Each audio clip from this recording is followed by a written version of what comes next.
always like to compare it to a heist movie, like Ocean's 11, and I'll plan the heist and everyone's on board and everything's great. They go and they do it, they walk away with the money, but then the cops figure out who it might be. First thing they do is separate them, take them into separate cells and they ask them questions, because as soon as they're separated, that's when the story's going to fall apart. And that's what happens essentially in any world. When people are on their own, that's when the story will fall apart.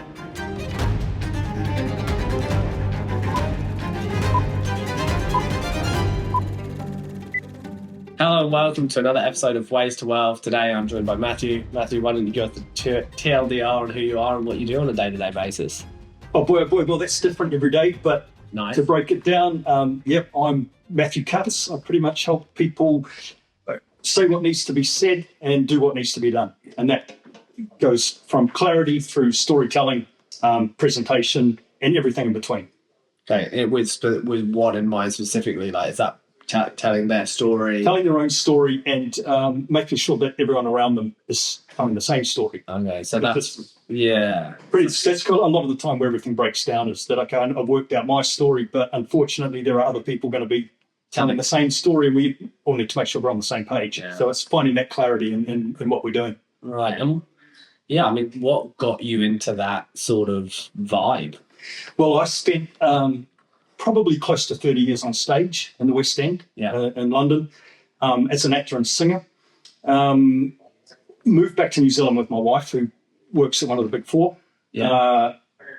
But when we were in London, I used to come home from work and she would be discussing her day, and a lot of the time I would say, well, look, if we were having to deal with a situation like that in a live performance environment, this is how we would have to deal with that and manage egos and all those kind of things that we have to do within a high pressure situation. And I would pass all this on, all my learnings on to her, and then one day she was at work and used something that I'd said in a business environment, corporate environment, and I think she'd used it many times before, but this time she said, I can't actually take credit for that. That's from my husband. And they said, would he be interested in coming and speaking to us about that kind of storytelling presentation and getting clarity around these things. And that's really was my introduction into what I'm doing. Interesting. So you did Cats and a bunch of other stuff. I did Cats, I did Starlight Express, Grease, Mamma Mia, Jersey Boys. I did most of the big shows in London. Yeah, I remember Cats. Cats was formidable for me in my childhood. Yeah, it was always probably a show that I didn't expect to do. Yeah, but it was one of the biggest challenges for me, right? Because I'm not really a dancer. Yeah, and just the amount of focus that it takes for someone like me that doesn't have that training, that proper dance training. You stand on stage and you lose your focus for a second, you automatically become a middle-aged man in tights. Right, yeah. People see it. And you don't want to realise that. Yes. You don't want to feel like that. No. You don't want the people out there watching to feel like that. Yeah. So maintaining that absolute focus about your physicality and who you are and the story you're telling is imperative on a job like that. Yeah. Right. And I guess, some of the learnings around what you're doing was around presence more than vocalizing storytelling, like posture. Yes, but it's easy to get lost in those things. That's the little sparkle and glitter. Right, that's once you've already got a good foundation. Make sure you've got your foundation. Make sure you all know the story that you're telling. Right. That you're aware of the story that other people are telling. Everyone's got a different role to play. And then once you're sure of that, that's when you can start telling the story, because things will happen at night.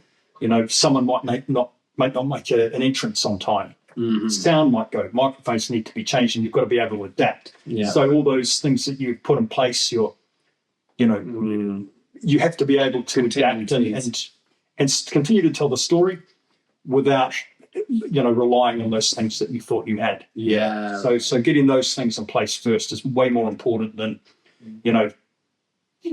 worrying where the camera is. Yeah. You got to know first and foremost what you've got to say. Yeah. So it was basically you kind of were coaching your wife just through kind of conversations, coaching in a No. Yes, absolutely. She would. It was, I suppose, very in an informal way, organically. Organic. How was your day at work, kind of thing, and it was practically impossible not to fall into that. Yeah.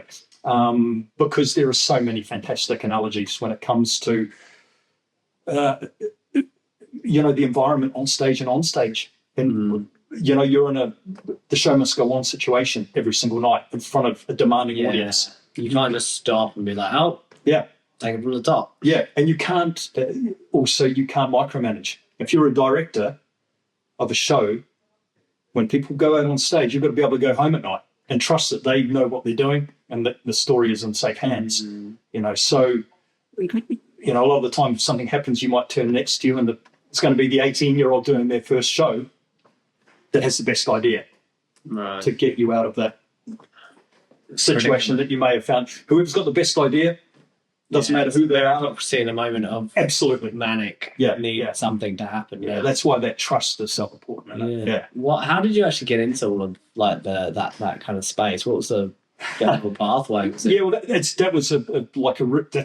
a really nice story. But I did my 7th form year at high school. Yeah. So year 13, I think it is now.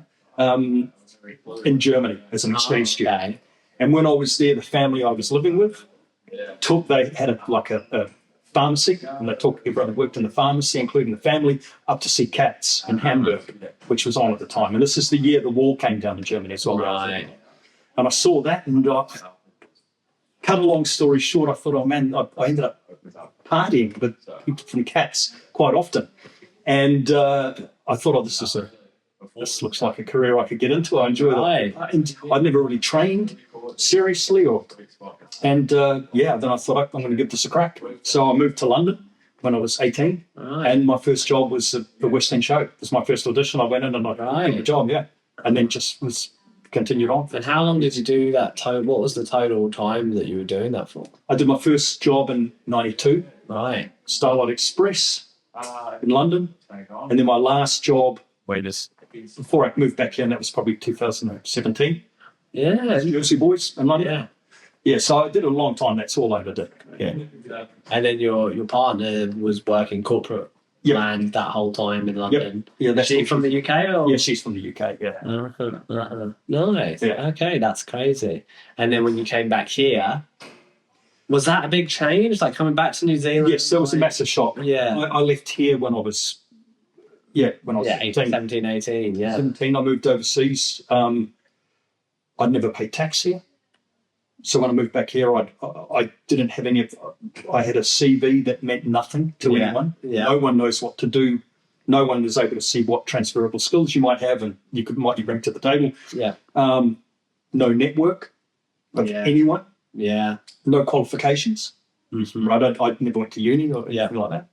So I was literally starting from scratch. And in fact, it was put to me a couple of years ago that I really shouldn't have come back thinking, I'm moving back home, but have treated myself as an immigrant. Yeah, for sure. And approached it from that way. Because then the expectations are more reasonable. Yes, yeah. And also I had a fantastic career, which I... 92 to 2017 is a long haul. Yeah, and I was never really out of work. I did all the big jobs. There were very few people from this country that had the experience that I had, right? But no one knew who I was back in New Zealand. I'd never worked here in my life. So I probably thought, I'm going to come back here and people will go, hey, man, look at this guy. Look at what he's done, He's so important. Yeah, and but you move back here and the world's moved on and no one really gives a shit, Right. So you go, right. And so then I made the call to go back to school. I thought I went back and did a master's degree. It's my first qualification. And what was that in? That was, I went to Tech Futures Lab as it was then, which is now Academy X, and that was a Master of Technological Futures, which, if you boil it down, it's looking at how we might use technology probably more ethically.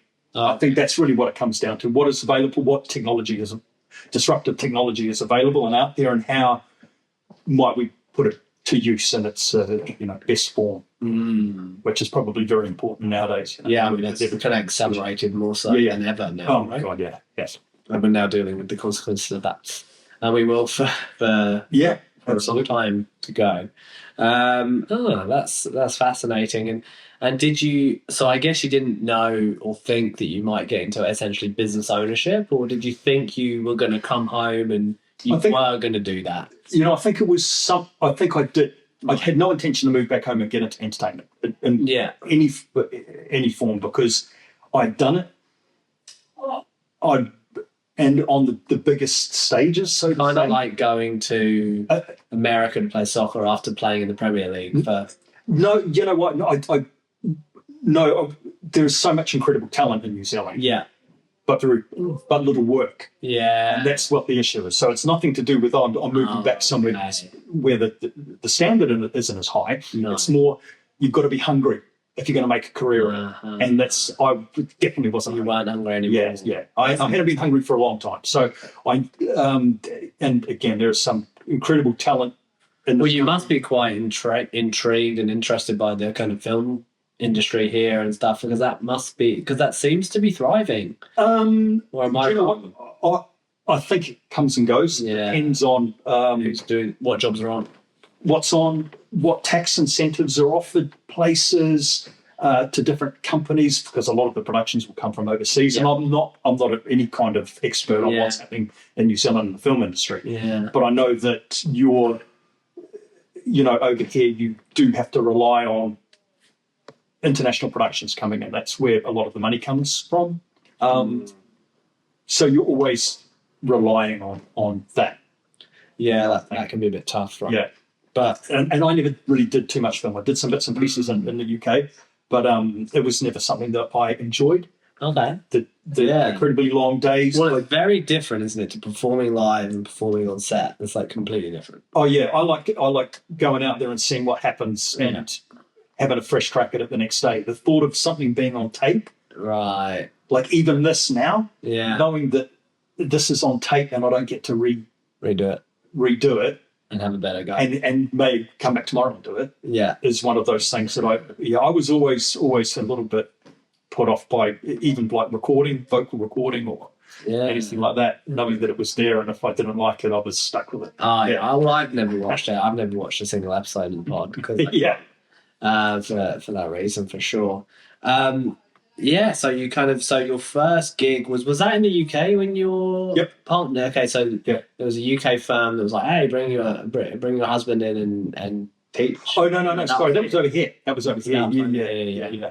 And it was one of those moments for me where I was asked, could you do a 3-hour workshop? And I over the years had written everything down. Because I found it quite interesting. So I knew that I had a huge amount of content. And I went in there and I did my first one, a 3-hour workshop to, a bunch of people, experienced corporate people. And I walked out of there and I went, man, this is where I should be working. Right. Because you're bringing so much of what I think is missing in a corporate environment. There has to be because New Zealand is quite a risk-averse country. Right. And when you're coming in and you've got to say it in a different language, but find out what works and what, what's going to hit the mark so people understand what they're capable of when it comes to communication and getting clarity and moving forward in that way, then it's really readable. Yeah, that is quite interesting. And it's quite unique, right? Yeah.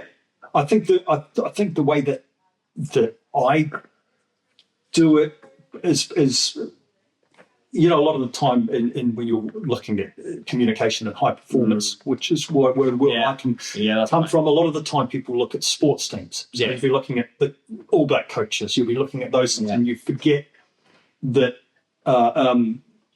theatre is like an incredibly it's like a goldmine of analogies and metaphors and experiences, and what people really understand about it when it's illustrated is that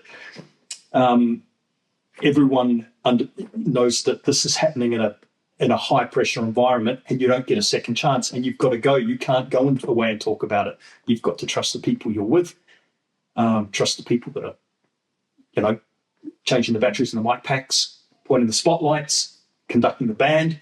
Everyone has has a role to play in the communication of the story. And I think when you put that all together and you describe it in that way, in a corporate environment, people will say, oh, okay, I get that now. I get that we are, in a way, all working together and we've got to find a better way to do that. And so what do you think that we don't know, I guess, about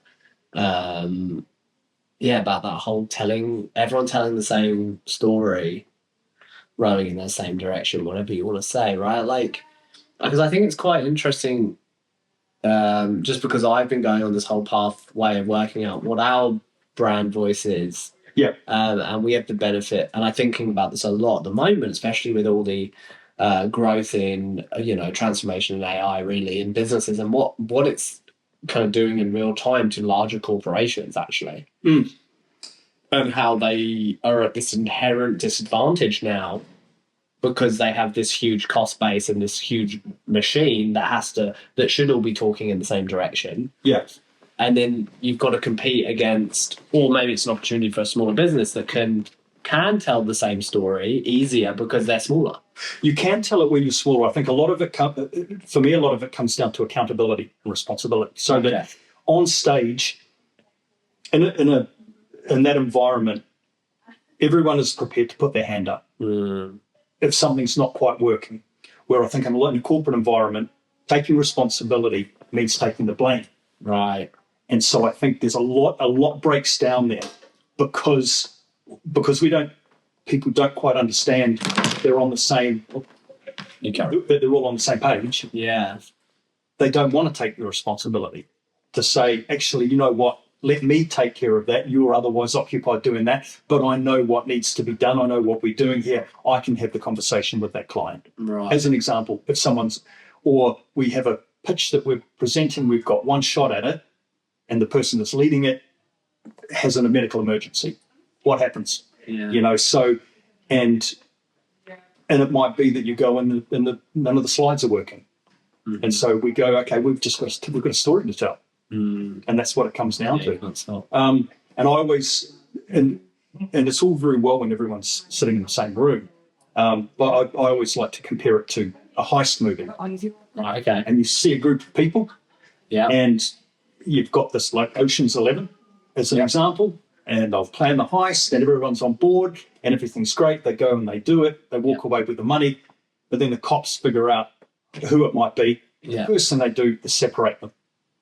They take them into separate cells and they ask them questions because as soon as they're separated, that's when the story's going to fall apart. Right. And that's what happens essentially in any world. Is that when people are on their own, that's when the story will fall apart. Yeah, that's a good. And then how do you create a framework around then when they do get separated? Saying that right story. Well, I would say the first thing is that you don't ever feel like you're separated. Okay. Right. So even if you're on your own, you feel confident enough to say, well, I've got this. I know what needs to be said, and I know that I'm trusted to say what needs to be said. I don't feel like I'm on my own all of a sudden having to talk about it. Yeah. Just because my partner not feeling exposed. Yeah. Yeah. So how do you make people not feel exposed when they don't have when they feel like they don't have the trampoline underneath them to crash? You have to set that up at the very start. That's the only way is to absolutely be clear on what the objective is, who you are, what your values are. What the objective is that you're working towards, and also to clearly identify what might be standing in your way, any challenges and obstacles, and just to put all those things out there, because a lot of the time those things aren't spoken about. We'll put a mission statement up there, but it has no teeth. The mission statement, when you say, okay, that's our main goal, But we have to boil that down to an objective, a smaller objective, and then we have to say, it's like me saying, one day I'm going to be an astronaut. Right. That's my mission. And you say, but hang on a second, you're like in your 50s, you wear glasses, you're a little bit overweight, and you probably are too tall to fit inside a capsule. Yeah. We have to be able to identify those things and not just say, oh, this is what we want to do. We have to be able to say, and once everyone understands the challenges that might be in the way, then we can, and the objective is on the other side of that, we can continue to put challenges in front. And what do you think like the biggest barriers are that you face when you're trying to create that environment, create that kind of culture, I guess, or try to engender that? People unaware what their own role is, and that it has importance in the journey that they're on. If people don't feel that their role and the part they're playing in that journey has value, or is valued, or is important, then that will always be the biggest hurdle. So it's not the leaders that are off. The leaders want change, and then the individual contributors don't feel like what they're doing is important enough. Is that? Yeah. Well, they may just be. They won't understand if you don't clearly identify what the objective is, and make it very clear. As another example for me as an actor, I could say my goal is to win an Academy Award. Right. But there are too many things outside of my control. Yeah, right. The taste of the public, the taste of there's a million things that are going to get in my way. Whereas if I say my objective is to up my skill set, put myself in a position where I get to work with a fantastic director, make sure that I've got an agent that's putting me forward for these things, those are all tangibles. And then I can also identify the challenges, which might be the agent that I want is not taking on new clients. What do I do there? Who might be? Where else might I go? And those are the things that we have to be very clear about when we're looking at change or whatever it might be. Strategy. It can be anything. Make sure people are fully aware of the objective, what their role is in that is, and what challenges they might be facing. And what's the kind of life cycle of an engagement that you find is really valuable? Is it like a 3-hour session? No, I've got to say it's an absolute nightmare. Okay. For me, I see, and that's, I suppose, you're not really giving people the opportunity to embed a lot of the tools. You're going in there and saying, hey, you could try this or try this. Go away and good luck, hope it works out for you. And also, a lot of the time with those workshops, you might be speaking to the wrong people. So you may have leadership that will say, look, the team doesn't seem to be on the same wavelength, or they're not communicating properly. We need to send them away to do a workshop, team building exercises, whatever it may be. When actually it's the leadership that needs to be doing that workshop to say, okay, what are we maybe not communicating to people? Because we are, by our very nature, we will work together. That's the human beings will do that. So there's obviously barriers in the way, and we need to find out what those are before we just go and put people on team building exercises. Yeah. Sometimes they can be counterproductive. People can resent it. If they say, why are we here? If those people up there actually gave us the full story, we would be much better prepared to work together. Yeah. Are there any companies that you think do it really well? Oh man, that's a tough one. As I say, you'd really need to get under the ground floor and have a look at what is happening. Really notice, right? Because you obviously you can look at these companies that seem to have all the boxes ticked, happy staff, but you don't really know how that's translating. I couldn't say. How would you measure it? I suppose you just have to work out what the objective is for each for each stage that you're wanting to go through. And then you put frameworks in place that can actually be measured, that include the challenges. We're faced into this challenge. How do we deal with it? As opposed to trying to, if you've got setting KPIs that don't actually identify the challenges that you might be facing into and only the goals. Yeah, right. Then you're never going to meet necessarily the KPIs. You have to say, okay, this is what in an ideal world. However, we know this is something that could come in our way, and we need to put things in place to. It's almost like you need a pre-mortem to say what are we have. You do that in the show. So say what do we do if this person phones in sick, and then this understudy phones in sick? What happens when that understudy phones in sick and we have to take that person from that role? So you work out every possible eventuality, so you know how you can rearrange things to overcome those. So you have to work those out beforehand. Yeah, so you're pre-retroing just different scenarios that could unfold. Yeah, absolutely. You would do that regularly, but like when you're basically just rehearsing, practicing, hanging out, that's what you guys will do. Yeah. Like, hey, well, what if this happened? Yeah, absolutely. They'll right from the audition for a show, you'll have the creative team will be casting a show thinking, we want this person for this role. But they could do this one. But they could, in an emergency, do that role. Right. And so they'll be thinking, and so they might say, he's not necessarily the best person for that role. But he can do these other two. But he can do that in a push. And that is going to be more valuable to us. Yeah. So they're always thinking about that. And that's why it's one of those things, we'll always ask, why didn't I get the job? What was it that prevented me from getting the role? And this is in any industry, but we never actually ask, what was it that actually got me the role? Because we might never know that either. I know that I was probably halfway through my career before I realised I wasn't getting the roles anymore because I was the best person. It was because everything else that I brought to a company.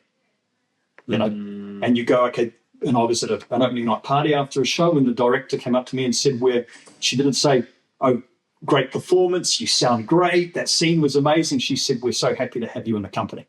And you go, okay, well, I'm obviously not necessarily the best person in the role, but reliable. But for all the other things that you might bring to the table. It's kind of like Charlie Munger's principle of inverting a situation. Like, I want to achieve X KPIs for my business, but then you go, well, if someone wanted me not to achieve those things, what would they do, or what would they happen? What would happen in order for that to fail? Yeah. Rather than thinking, these are all the great things that can make it successful. These are all the scenarios in which we're going to be taken off guard and that could be detrimental to us. Yeah, absolutely. I'll tell you, there is no better experience on a stage than going on with someone that has never, ever performed the role before and is being thrown on in an emergency. And you watch a group of people come together on that stage and say, you've got to get from here to here.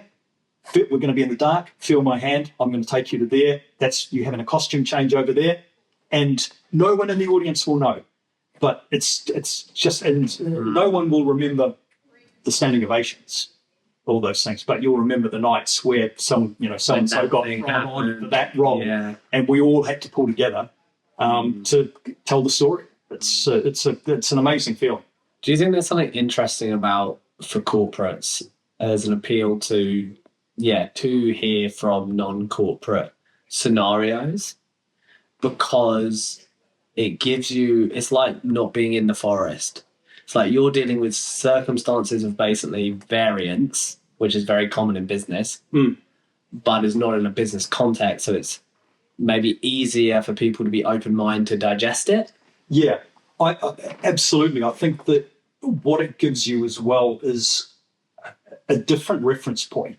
And I think that one of the first things that happened to me when I moved back and I had to join up to LinkedIn. And it's like, and you're being bombarded with like acronyms and, and I'm the first person to put my hand up and say, hey, listen, I don't know what that means. Explain it to me. Yeah.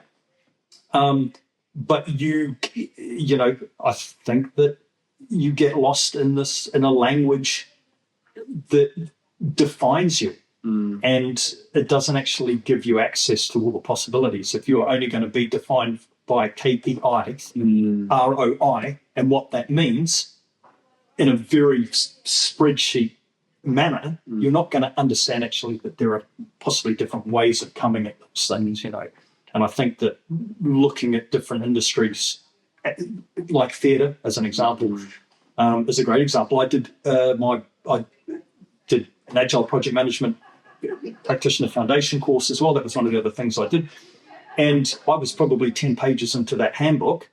And I was like, this is literally how a theatre works. Right. Daily stand-ups. We have a pre-show warm-up. Doesn't really just there to make sure everyone's on stage. If there's something to talk about, we'll talk about it. Something may have happened on stage. Let's just clear this up so it doesn't happen tonight. There's so many things. And that are probably much easier explained with a theatre language than when you're talking about like agile and scrums and all these different languages that actually restrict you from fully understanding what you're doing.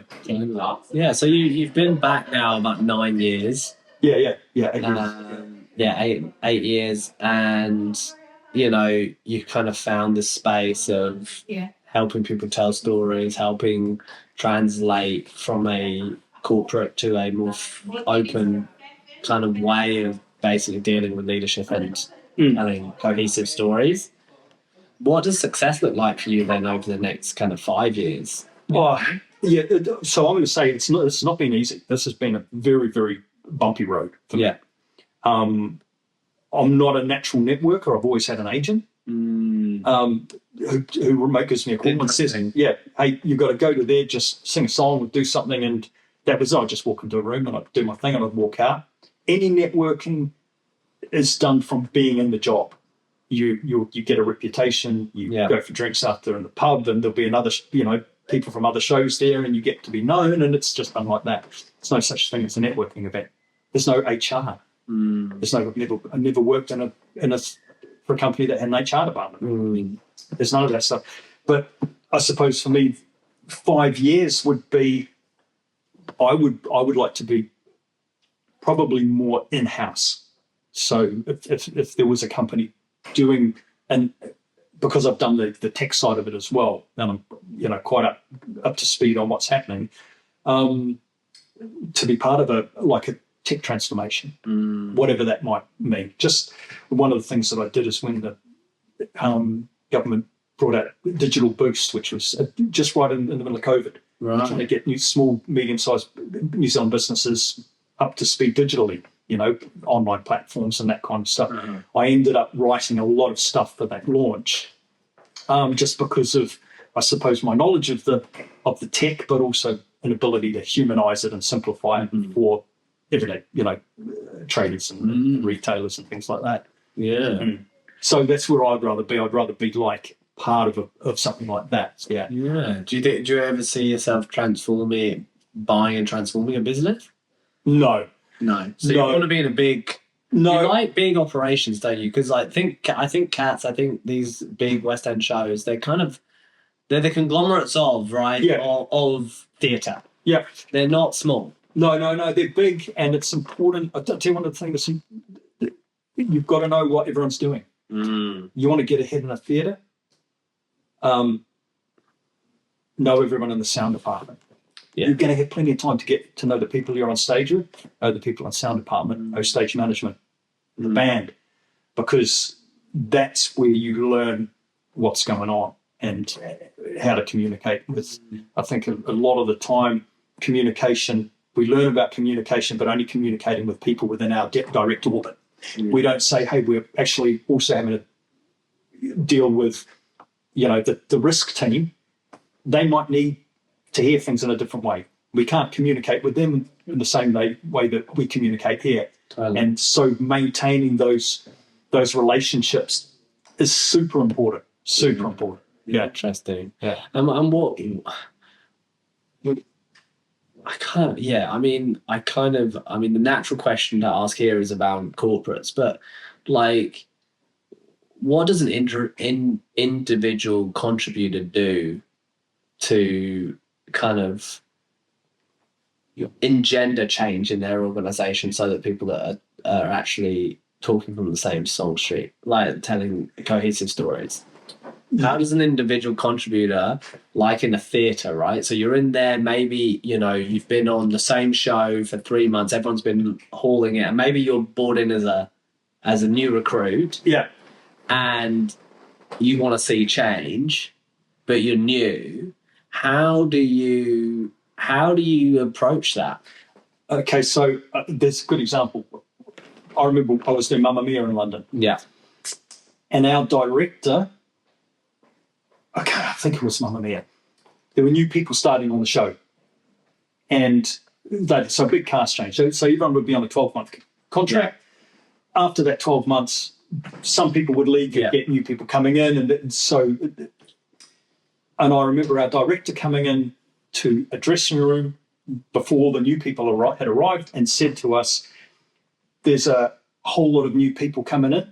What they're learning in rehearsals is probably going to be different to what you're doing at night. You need to change for them, not the other way around. Right? And so I think rather than saying, what is a new person, what do they have to do, leadership needs to say, we've got someone else coming in who might have some pretty cool ideas. Give them some space. Let's see where things go. So you lay the ground that way rather than try to put the onus on the new person to say, you need to find a way to make these people listen to possibilities. It also works both ways. You have to say, we need to create an environment where people are open to what might be out there. And then that new person, their responsibility will be, okay, I've got some pretty cool ideas. I know what's happening and I know how we can improve the space we're working in. How do we communicate it? Without being polarizing. Yeah. And that's the communication part, is getting people open to listen, and then that person listening to say, okay, what do these people need to hear from me to make this change possible? Are there any habits that you put into practice in your while doing that you've kind of adopted? Any hacks or any little tricks that you used? Shut up and listen. That's it. Everyone's on the storytelling journey. But storytellers are always going to need something, and that's people to listen. First of all, you need to be a very good listener to be a good storyteller. And that's it. If you're coming in and you want to talk to people, listen. First off, come in, walk into a room, take your time, take a breath, you get to know a little bit about people. It's why small talk is invaluable. We dismiss it at our peril. Small talk is that little gap in the door to allow people to build trust. We can't walk into a room and say, hey, want sales numbers. Yeah. You've got to ease into things, right? And also build behaviours. You can't walk into a room and tell people, hey, my door's always open, and then when they do go there, it's not. Yeah. So you've got to make sure that what you're doing is also backed up by actions, by actions and behaviours. Telling the story is only half the story. Living the story is the hard bit, right? Often. Yeah, not if you put and that's one of the tricks. Put in that before you tell the story. Say, am I going to be able to back this up? Yeah. Yeah. And do your homework. Where might this fall down? It's that pre-mortem. Coming on the pod, I really appreciate it. No, thanks for having me. It's been awesome. Thanks.